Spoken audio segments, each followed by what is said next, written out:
entender que a Bíblia sendo a nossa fonte, a gente precisa também ter o discernimento, que faz parte de um dos elementos dos dons, para entender que está havendo um abuso no uso, ou melhor dizendo, no mau uso dos dons espirituais. E aí nós, teólogos pentecostais, nós precisamos entender, partindo da Escritura, conhecendo o Espírito Santo, conhecendo a forma como Paulo trabalha o Espírito Santo, não somente falando dos dons, não, pessoal. Paulo trabalha o Espírito Santo do início ao fim. Do início ao fim da sua teologia, o Espírito Santo está presente na vida e na teologia do apóstolo Paulo. Então eu quero que você faça o mesmo. Faça o mesmo. Entender que a ética está ligada ao Espírito Santo, o poder de Deus está ligado ao Espírito Santo, a conversão está ligada ao Espírito Santo, a salvação está ligada ao Espírito Santo, a consumação está ligada ao Espírito Santo. É por isso que Paulo diz que Deus, como um adiantamento da salvação, Ele nos deu o Espírito. Esse versículo é um versículo interessante. Deus, desejoso de nos salvar, Ele dá uma parcela, Ele dá o Espírito Santo como um adiantamento da salvação. Para quê? Para que o Espírito Santo faça toda a obra na nossa vida, pessoal. Na nossa vida. Então a gente pode observar que a igreja primitiva, ela começa incendiada pelo Espírito Santo. As igrejas paulinas, o grande diferencial, pessoal, o que fazia Paulo andar mais de 800 quilômetros durante o seu ministério, era entender que o Espírito Santo estava salvando pessoas que não pertenciam ao arraial de Israel. Então, volto a dizer, o Espírito Santo nos ajuda a construir uma teologia. Não é uma teologia que nos ajuda a entender o Espírito Santo. É o Espírito Santo que nos ajuda a entender teologia. Não uma teologia que nos ajuda a entender o Espírito Santo. E é o que a gente vê hoje. O que a gente vê hoje é isso. Então, a gente precisa inverter a lógica. A gente precisa da Bíblia para a teologia, não da teologia para a Bíblia. O que isso implica? Implica que algumas questões que acontecem no nosso meio, elas não têm respaldo de uma teologia pentecostal. E coisas que deveriam acontecer no nosso meio não acontecem porque a lógica foi invertida, da teologia para a Bíblia. A gente precisa hoje inverter isso, a gente encontrar a pneumatologia viva, capaz de nos revelar Deus. Eu vou citar um versículo da Bíblia, se você tiver Bíblia, você pode até abrir, que eu acho que é um dos versículos mais sensacionais no tocante à teologia pneumatológica. Paulo diz assim, em 1 Coríntios 2,9, aquele versículo que todos nós sabemos: as coisas que o olho não viu, e que o ouvido não ouviu, e que não chegou ao coração do homem, são as coisas que Deus preparou para aqueles que o amam. Aqui a gente fala errado esse versículo, a gente fala que são as coisas que Deus preparou para aquele que Ele ama. Não é? As coisas que Ele preparou para aqueles que o amam. Todo mundo conhece o versículo 2, o capítulo 2, versículo 9. Só que o que a gente fez com isso? Por causa da teologia, e aqui entra agora a minha formação. A minha formação como bacharel em teologia, especialista em teologia bíblica. Esse texto não é escatológico, mas a gente tornou esse texto escatológico. Escatologizamos esse versículo. De que maneira? Dizendo o seguinte: o que a gente não viu do céu, anjo, chão de ouro e tal, árvore da vida, rio de Deus, é isso que Deus preparou para a gente. Não é isso que o texto está dizendo. O texto não tem viés escatológico, ele tem um viés pneumatológico. Como é que a gente consegue descobrir isso? No versículo 10. Olha só, as coisas que o olho não viu, que o ouvido não viu, e que não chegou ao coração do homem, são as coisas que Deus preparou para aqueles que o amam. Mas, conjunção adversativa no português, mas Deus nos revelou pelo seu Espírito. Não está escrito aí? Mas Deus nos revelou pelo seu Espírito. O que ele está dizendo? Que o que o olho não viu, que o ouvido não viu, que não chegou, está sendo revelado por quem? Por quem? Pelo Espírito. O que o olho não viu, o que o ouvido não viu, e que ainda não chegou, mas Deus preparou para aqueles que amam. Mas, ao contrário disso, Deus nos revelou pelo seu Espírito. Aqui vai a parte interessante. Porque o Espírito penetra todas as coisas, ainda as profundezas de Deus. Aí ele vai fazer um trocadilho.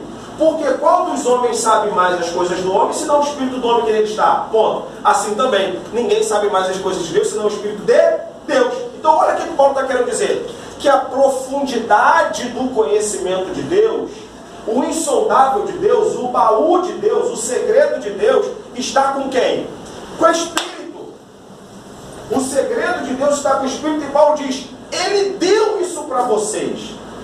Ele deu para que vocês possam descobrir o que o olho não viu, o que o ouvido não ouviu, e que ainda não chegou ao coração do homem. Agora, como é que a gente consegue compreender isso? Porque Paulo fala assim, qual dos homens sabe mais as coisas do homem, senão o Espírito do homem que nele está? Olha só, eu acredito que sou partido em três, não vamos discutir isso hoje, dicotomia e tricotomia. Corpo, alma e espírito. O meu segredo, segundo Paulo, está no meu espírito. O meu segredo está no espírito, o que o meu pastor não sabe, o que a minha esposa não sabe, o que o diabo não sabe, somente Deus sabe. Está onde? Está no meu espírito. Paulo diz, assim como o segredo do homem está no espírito do homem, o segredo de Deus está onde? Está no espírito de Deus. Aí Paulo diz, só que ele deu isso gratuitamente para que você entendesse profundamente Deus. Então, quem é que me revela Deus? É o Espírito Santo. É o Espírito Santo. E detalhe, ele me revela o que o olho não viu, o que o ouvido não viu, e que ainda não chegou ao coração do homem. Está onde? Está no segredo de Deus. E quem tem o segredo de Deus é o Espírito Santo. Aí Paulo diz, está escrito aí na Bíblia, mas Deus nos deu gratuitamente para que pudéssemos entender o que está sendo dado por Deus. As quais também falamos, não com palavras da sabedoria humana, mas com o que o Espírito Santo ensina, compartilhando coisas espirituais com quem são espirituais. Então teologia não vem só do livro, a teologia vem do Espírito. Teologia não vem só de livros, que eu acabei de indicar, de livros que eu escrevi, de livros que eles escreveram, que estão escrevendo, que estão produzindo, e de uma gama de livros que você vai comprar na biblioteca, nas livrarias. Paulo diz que o segredo de Deus está onde? Está no Espírito. Ignorar o Espírito é ignorar a profundidade da teologia. É por isso que a gente não pode colocar Deus, já encerrado meu falo aqui, é por isso que a gente não pode colocar Deus e reduzir Deus e dizer o seguinte, não, língua não tem mais, profecia não tem mais, discernimento não tem mais. E aí fica complicado.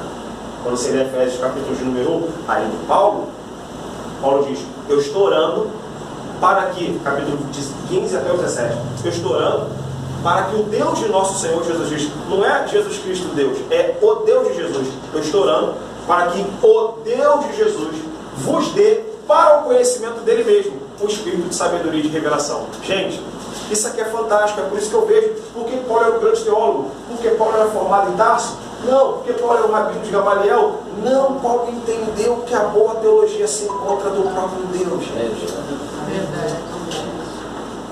Ela se encontra no próprio Deus. Aí ele diz na oração de Efésios, eu estou orando para que o Deus de Jesus vos dê para o conhecimento dele mesmo o espírito de sabedoria e de revelação. Para quê? Para que os olhos do entendimento de vocês possam ser abertos e vocês entendam a revelação e a herança da vocação para quem vocês foram chamados. Conclusão, Paulo está nos chamando a investigar uma fonte de teologia que vai além dos livros. Bem, você tem a opção de ficar com a teologia que explica o Espírito ou do Espírito que explica a teologia. Ok? Bom, para que não haja uma extremidade, então nós vamos ignorar o livro? Foi isso que a história da igreja fez. A história ignorou o livro, não é verdade? Então também não vou ler, se está tudo no Espírito, é só buscar o Espírito. Não. Foi isso que a Assembleia de Deus fez. Quando a Assembleia de Deus descobriu que ela poderia ter uma boa teologia através do Espírito, você é universitário? Não quero você universitário, porque universitário você vai se desviar. Você é isso? E tanto é que a gente não tinha, até a metade do século passado, a gente quase não tinha universitário na igreja. A gente quase não tinha universitário. Então, a grande profissão da igreja era o militarismo. Quem é militar? Esse é bem empregado. E a gente tinha poucos universitários. Por quê? Porque havia um preconceito contra a universidade. E é por isso que a teologia teve muita dificuldade de entrar na igreja. E hoje só está entrando porque elas estão necessitando de teólogos. E vocês estão aqui, chamados por Deus, eu quero crer, fazendo uma pastoral aqui. Eu acredito que vocês estão sendo chamados por Deus, inclusive, para entender que a nossa igreja corre perigo. E Deus chamou você e eu para a gente fazer uma boa teologia, partindo do Espírito, somando com os livros, com oração, para que a gente possa entender que a vida daqueles homens era investigar o que estava no coração de Deus através do Espírito Santo. Sistematizaram isso, chegou até a Bíblia para nós, e hoje nós temos aí, então, a Bíblia Sagrada é capaz de nos iluminar, a fim de que possamos compreender como a igreja primitiva dependia do Espírito Santo. Então, pelo amor de Deus, não é pelo fato de eu estar fazendo uma exposição aqui sobre o Espírito na teologia de Paulo, que é o que eu botei aqui, Paulo, o Espírito do povo de Deus. Eu aprendi a ler nesse livro. Para que a gente possa entender que a gente precisa somar os dois. A gente pode ser um grande erudito, que é a parte que eu vou passar agora para o pastor Derivaldo, que ele vai falar da teologia sistemática ao longo da história. Grandes eruditos, mas que tinham vida de oração, tinham um caráter, tinham um comportamento, expulsavam demônios, eram grandes evangelistas na época que não tinha microfone, e o diabo temia esses homens. Então não sejam teólogos de gabinete. Muito bom. Então o que nós vimos? Nós vimos que nós temos extremos no momento aqui do nosso país. Nós temos, vamos dizer assim, um movimento pentecostal ou neopentecostal que prioriza as afecções ou manifestações do Espírito Santo, porém sem crítica nenhuma e sem nenhuma base bíblica. E isto é apenas misticismo, isso é esoterismo. Do outro lado, nós temos pessoas que, por achar, vamos dizer assim, que tem um bom conhecimento, não tem a mentalidade de depender do Espírito Santo para trazer coisas profundas. E quando você ouve palestra com esse pessoal, você sente como se você estivesse comendo alguma coisa, mas você não se satisfaz. Você se empanturra, mas não satisfaz. O que é que está faltando? Está faltando a correspondência, o Espírito Santo trazer aquilo para dentro de você. Por que que não vem? Porque aquele conhecimento não está sendo soprado pelo Espírito Santo. Então, como o professor Douglas acabou de dizer, você pode adquirir conhecimento e deve adquirir. Agora, quem vai levar o conhecimento para o interior das pessoas e provocar satisfação nas pessoas é o Espírito Santo. E você vai depender disso. Como nós nos tornamos assim? Vamos contar uma historinha. Vamos contar a historinha para vocês. Então, vamos lá. Em 1618 desencadeou-se uma guerra na Europa que durou 30 anos, até 1648. Terminou com a convenção, que foi a Paz de Westfália. Então, o que aconteceu depois dessa guerra? Aconteceu uma crítica muito grande, como aconteceu após a Segunda Guerra Mundial. Quem era que estava degladiando? Cristianismo, protestantes e católicos. Aí o povo, depois disso aí, o povo começou a dizer, bem, se eles pregam Jesus, o príncipe da paz, e nós quase destruímos a Europa toda com uma guerra entre esses seguidores do príncipe da paz, então não é isso que nós queremos. Então a partir de aí, começou-se, vamos dizer assim, criou-se força para começar a criticar. E começou a desenvolver a mentalidade, será que não estou interpretando errado? Aí começou, principalmente na Holanda, abriu-se a oportunidade. Todo mundo fazia crítica dos escritos da Bíblia, como se fazia dos demais livros. E começou-se, em 1723, começou-se a criticar um médico francês, foi quem começou a fazer determinadas críticas e dar as suas interpretações. Em 1830, a Alemanha estava fervendo vamos dizer assim, em uns movimentos filosóficos, principalmente o existencialismo. Então, o que acontece? Um homem chamado Schleiermacher, Friedrich Daniel Ernst Schleiermacher, ele era professor da Universidade de Berlim e onde tinham, vamos dizer, os grandes existencialistas, como Martin Heidegger. E o que foi que aconteceu? Ele precisava de explicar a religião para esse pessoal que era existencialista, que não cogitava de nada transcendental, só das coisas que interagiam no mundo do lado de cá, as coisas da nossa existência. O que é que ele fez? Ele deu interpretações, criou um livro de hermenêutica para justificar o que ele estava fazendo, deu interpretações que ele simplesmente não, vamos dizer, dava as costas para tudo que era transcendental na Bíblia. E a partir de aí, desenvolveu-se, a partir de 1830, 1850, desenvolveu-se uma coisa que ficou conhecida como teologia liberal protestante. E isso foi, vamos dizer assim, acendendo mais esse fogo. Aí depois, na virada do século, nós tivemos o quê? Nós tivemos mais teólogos especialistas. Nós tivemos Bultmann, depois Calbar, pessoas, posteriormente Paul Tillich, Esse pessoal foi para os Estados Unidos, claro, para os Estados Unidos, porque após a guerra e antes da guerra mesmo, já sabia que não ia se dar bem na Alemanha. Lembremos que na Alemanha os teólogos que criticavam, que não apoiavam o chamado Führer, eles não podiam ficar lá. Então você vai ver que Dietrich Bonhoeffer, ele foi executado por Hitler.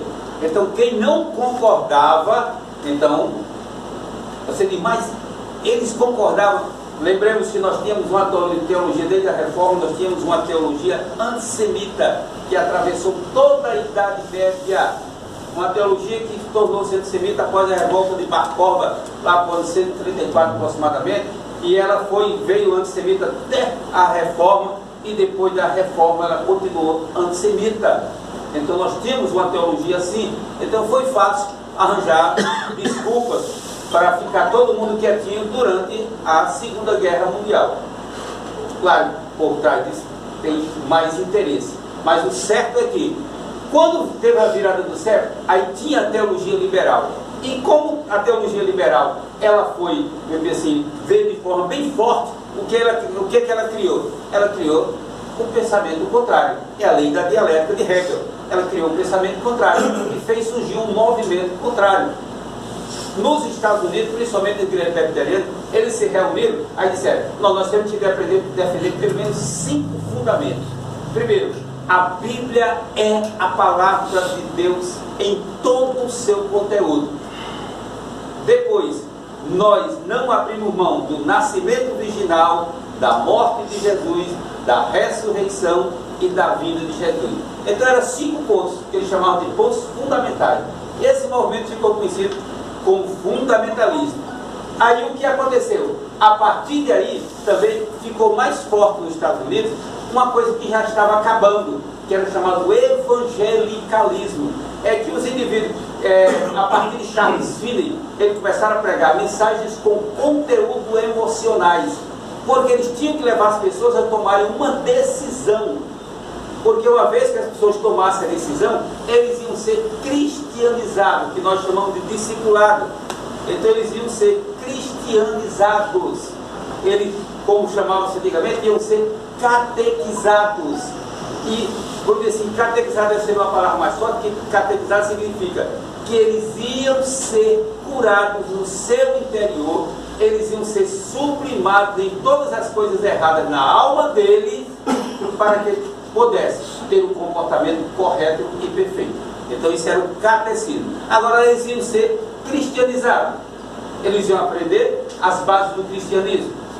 Isso era as pregações a partir de Charles Finney. Como veio o fundamentalismo e falou na Bíblia, cada vírgulazinha ali é a palavra de Deus.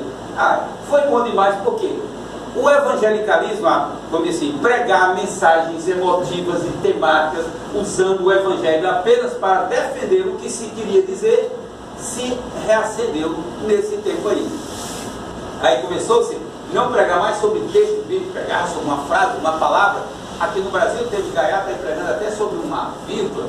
Então todo mundo queria apresentar, então criou-se isso aí. Claro, isso é uma medida extrema e é ridículo também, como o outro lado extremado da teologia liberal protestante. Então, o que é que nós temos que lembrar? No Brasil, isso foi muito forte, o fundamentalismo, porque as pessoas que vieram, vamos dizer assim, para nos ajudar a partir do movimento pentecostal, muitos deles vieram fugindo da teologia liberal protestante, que eram fundamentalistas. E o que era que se dizia? Não, dizia o seguinte: cuidado com teologia, que teologia está causando estrago. Olha, você chega com um povo, vamos dizer assim, de mentalidade igual do brasileiro, não tinha acuidade racional, tinha preguiça de aprender, amar o 90% analfabeto. Aí o cara chega e diz: olha, Deus não precisa de ninguém ter conhecimento, os teólogos estão destruindo o evangelho. Aí o que você faz? Aí ele diz o seguinte: o Espírito Santo ensina você em todas as coisas, você não precisa saber nada. Uma maravilha. Só que, aonde é que está o limite, a âncora para isso aí? Aí o movimento pentecostal simplesmente navegou de mar adentro sem âncora, não vai parar onde? Lugar nenhum. E saiu. E vamos por aí. Aí o que aconteceu com o nosso Evangelho? Aí o nosso Evangelho, nós buscarmos a ajuda do Espírito Santo. Enquanto nós tínhamos uma geração de pessoas boas, aí nós tivemos um bocado de pessoas com boa intenção. Só que as igrejas começaram a se tornar impérios eclesiais. E todo império tem alguém de olho. E quem está de olho já deixou de ser gente boa. Se quer o poder simplesmente pelo poder, já não é mais para gente boa o poder. E foi o que aconteceu. Então, nós tivemos aquela mentalidade, desenvolvemos os impérios eclesiais. Os impérios eclesiais tinham uma explicação. Por exemplo, vou dar um exemplo aqui no Rio de Janeiro. Tínhamos a igreja de São Cristóvão, e a igreja cresceu ali. Me lembro que o pastor Lourenço Osso contava a história, a partir de 1929, como começou a igreja de São Cristóvão. Ninguém nem sabe quem foi o pastor Lourenço Osso. Ele dizia muito bem na sala de aula: vocês haverão de me esquecer logo, porque é o meu pedido a Deus. Tudo que eu tiver que receber, eu quero receber na eternidade, não aqui. Ninguém sabe quem foi o pastor Lourenço Osso. Quando o Evangelho do Rio de Janeiro de Minas, não sei como seria. Sei, ele.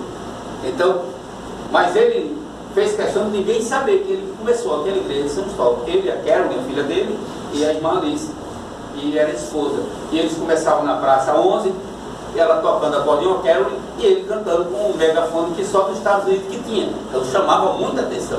O Brasil não tinha som nenhum. Ele tinha aquele megafone e a pilha. Então fazia um sucesso. Aí vinha caminhando, aí vinha aquele monte de nordestino que estava construindo por ali pelo centro da cidade, e vinha o nordestino que ficava ali no campo de São Cristóvão, que até hoje tem centro nordestino ali. Ele falou que tinha muito.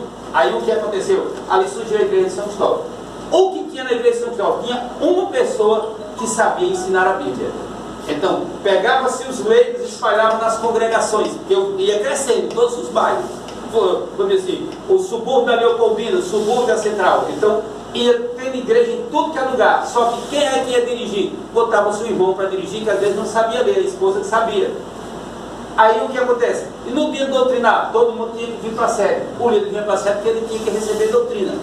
Então, houve um desenvolvimento de um imperialismo teológico, um imperialismo eclesial, por necessidade. E assim desenvolveu-se o imperialismo eclesial. Uma vez que você foi desenvolvendo, aquilo foi se tornando regra. Todo mundo queria ser dono do seu império eclesial. E como agora é um império eclesial com poderes ilimitados, lembrando que o Evangelho passou por 2 estados de exceção, o de Getúlio Vargas, e o estado de exceção, quem está no poder é intocável. Aí desenvolve-se também a teologia da intocabilidade eclesial. Então, lembremos que nós passamos a Revolução de 64 e o estado de Getúlio Vargas. Então, as instituições eram protegidas e eram fortes. Os líderes eram os deuses. Então, na Assembleia de Deus desenvolveu-se assim. Então, os pastores, as pessoas olhavam para eles e as pessoas pensavam que eles eram deuses. Eles não. Eles tinham certeza. Então, pelo modo como se comportavam, eles não tinham esse não, eles tinham certeza. Faziam o que queria. Então, é normal, se ter um poder desse à disposição, é normal que as pessoas, os cafajestes, olhem isso e digam: isso eu quero.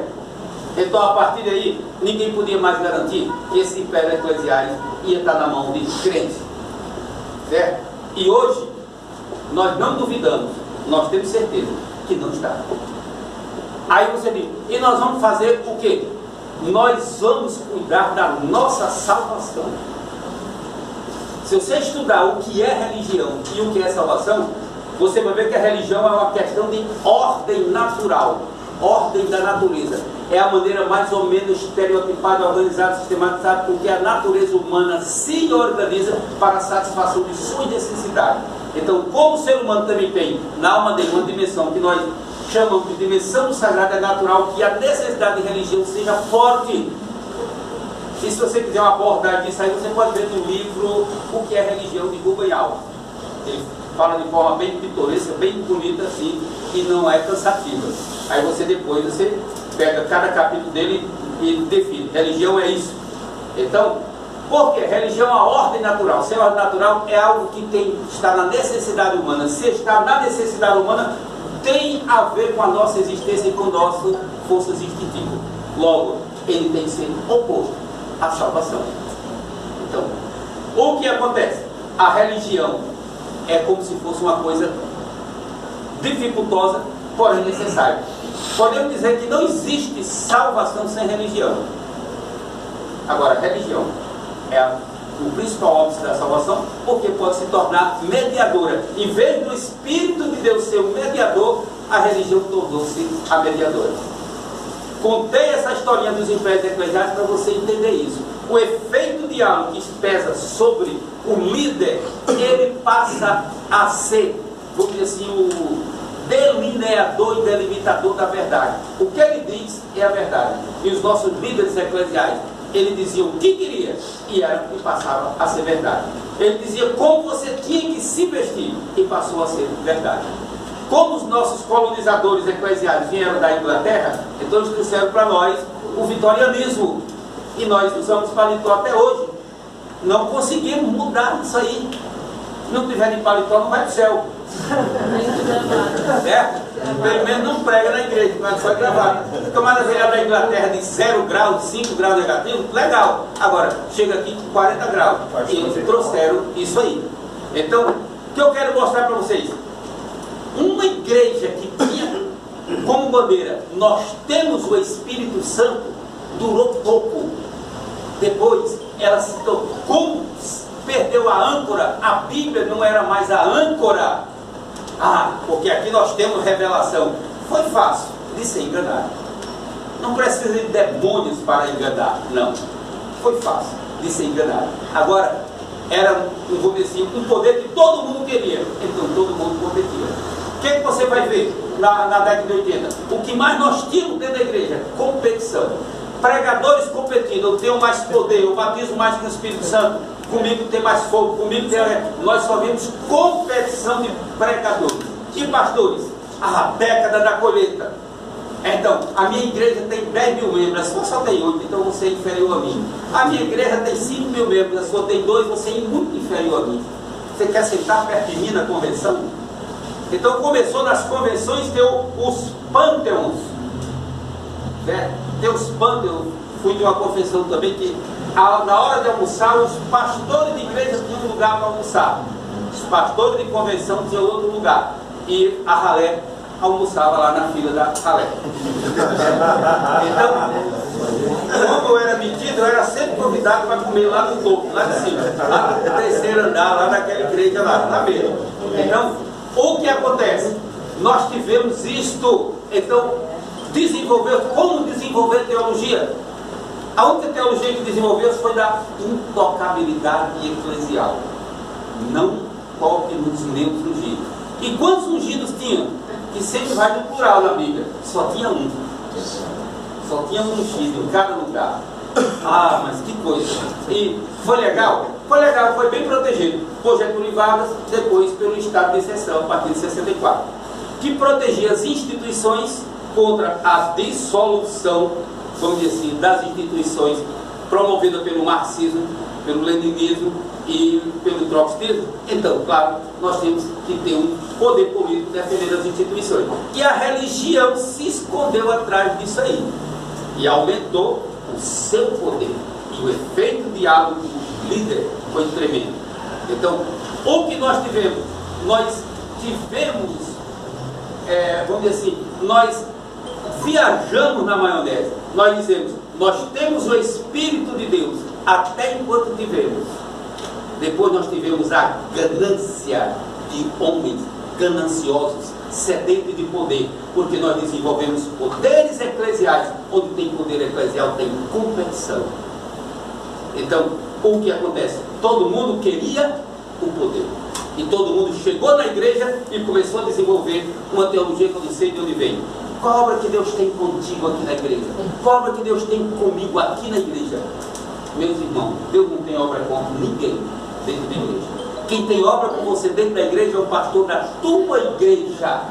O Espírito de Deus salvou você quando você estava lá no teu trabalho. Paulo diz, foste salvo sendo escravo? É muito escravo. Porque Deus salvou você no teu trabalho e você tem que fazer uma obra na igreja. Por que não é no trabalho? Deus é Deus de igreja ou é Deus de pessoas? Aí nós tivemos, você vê como nós oscilamos em teologias. Aí nós tínhamos essa teologia do Espírito Santo, que agora não é mais Espírito Santo, era a ganância de homens gananciosos. Aí nós, vamos dizer assim, tivemos o ciclo de oração, que começou o quê? O que era o ciclo de oração? As mulheres dos pastores que trabalhavam, que ninguém era assalariado, trabalhavam, elas se reuniam para orar, para que quando chegasse a noite, eles tivessem alguma mensagem de Deus. Depois, o que se tornou o ciclo de oração? O espaço e o momento de realização de mulheres frustradas, revoltadas, mal-amadas, decepcionadas, e que era o momento de realização delas. O momento, porque a igreja também não dava valor nenhum, mulheres, só sabia massacrar. Eu assistia culto de doutrina, eu tenho mais de 40 anos de crente, eu me lembro, os cultos de doutrina eram de porta fechada. Coitada da mulher. Eu vi uma irmã ser excluída uma certa vez, que o cabelo dela era tão grande que ela sem querer queimou o cabelo no fogo. Ela teve que aparar as pontas do cabelo. E ela teve que ser disciplinada. Eu conheci uma pessoa que alguém levou o pastor, que ele abraçou a namorada. Mesmo assim, na hora de atravessar, assim, num ponto nenhum, botou o braço. Não podia. Foi disciplinada aos gritos. Prostituição! Era bem claro, o pastor pronunciava assim as coisas bem dirigidas. Era amanhã isso. Então é o seguinte, para o homem isso era tranquilo, o homem é o garanhão, a mulher é a prostituta. Me lembro muito bem como era que as coisas funcionavam. Então, ser mulher na Assembleia de Deus era um heroísmo tremendo, não era para qualquer uma pessoa, não. Certo? Quando a gente foi barrado do culto doutrina, a tua saia não te dá condições de você entrar aqui. Você está seduzindo